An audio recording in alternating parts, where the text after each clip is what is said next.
Hi అందరికీ. ఈరోజు నేను ఓజీ మూవీకి వచ్చేసానండి. సో నా పెళ్ళైన తర్వాత ఫస్ట్ మూవీ అన్నమాట మా వారితో కలిసి. సో పెళ్ళై 5 ఇయర్స్ అయిన తర్వాత ఫస్ట్ మూవీ కదా, చాలా ఎక్సైట్మెంట్లో ఉన్నానన్నమాట. సో ఇక్కడ ఇంట్లో కొంచెం అంటే రెడీ అయ్యి వెళ్ళాలి కదా, పొద్దున్న 8:30కే బుక్ అయింది మాకు. సో 8:30 కదా అనేసి 7కి లేచిన, 7కి లేచి రెడీ అయ్యేసరికి చాలా లేట్ అయిపోయిందనమాట. సో మీరందరూ ఎక్కడికన్నా వెళ్ళాలి అంటే ఇన్ టైంలో ఉంటారా, హాఫ్ టైంలో ఉంటారా, కామెంట్ చేయండి. సో మనం ఎప్పుడు లేటే అనమాట. సో 10 నిమిషాలు అటు ఇటు అనమాట, ఎప్పుడు అలానే అవుతుంది. సో నేను నా పాప ఇక్కడ రెడీ అయిపోయి థియేటర్కి అయితే వెళ్ళిపోయాము. ఆల్రెడీ ఒక 20 మినిట్స్ లేట్ అయింది. 20 ఏం కాదులేండి, ఒక 10 మినిట్స్ అనుకుంటా. 10 మినిట్స్ అయితే లేట్ అయిపోయింది. సో మూవీ అయితే చాలా అంటే చాలా బాగుంది. నేను చాలా బాగా ఎంజాయ్ చేసిన అనమాట.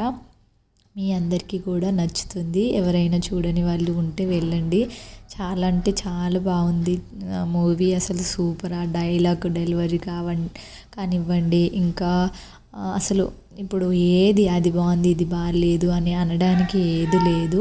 సో సినిమా మొత్తం సూపర్ అనమాట. సూపర్ అంటే సూపర్, నాకు చాలా బాగా నచ్చింది. ఇంకా అందులో ఏంటి అంటే నాకు ఇష్టమైన హీరో, ఇంకా అందులోనే నా ఫస్ట్ మూవీ మా వారితో ఇలా అన్నీ కలిసి వచ్చాయి అన్నమాట.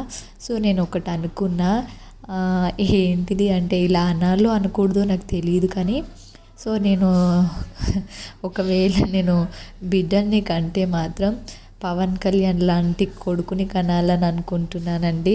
సో నాకు అంత బాగా నచ్చిందనమాట. సో చాలా బాగా అనిపించింది నాకు. సో టైం కూడా తెలియలేదు, అప్పుడే అయిపోయిందా అన్నట్టు అనిపించింది మూవీ అంతా. చాలా అంటే చాలా బాగుంది. ఇంకా మూవీకి రానిస్తారో లేదో అనుకున్నాము. సో ఎందుకు రానిస్తారో లేదో అనుకున్నామంటే, సో చిన్న బేబీ కదా, సో 13 ఇయర్స్ తర్వాతనే మూవీకి తీసుకెళ్ళాలి అని కొన్ని థియేటర్స్లో ఉన్నాయంట. సో చాలా భయపడిపోయాం. అంటే పొద్దున్నే లేచి రెడీ అయ్యి మళ్ళీ ఆడికి వెళ్ళినాక రానియకపోతే ఎలా అని చాలా ఫీల్ అయినా నేను. సో అలా ఏం లేదు అనమాట. నా పాప కూడా నాకు ఎక్కువ ఇబ్బంది ఏం పెట్టలేదు. సో నాకే కొంచెం భయం వేసింది, అంటే ఫస్ట్ టైం కదా, ఉంటుందో ఉండదో, ఇంకా సౌండ్కి ఏమన్నా అంటదేమో అనుకున్నా. కానీ తను కూడా చాలా బాగా ఎంజాయ్ చేసిందనమాట. మీరు వెళ్ళండి, నచ్చితే కామెంట్ చేయండి. Bye, thank you.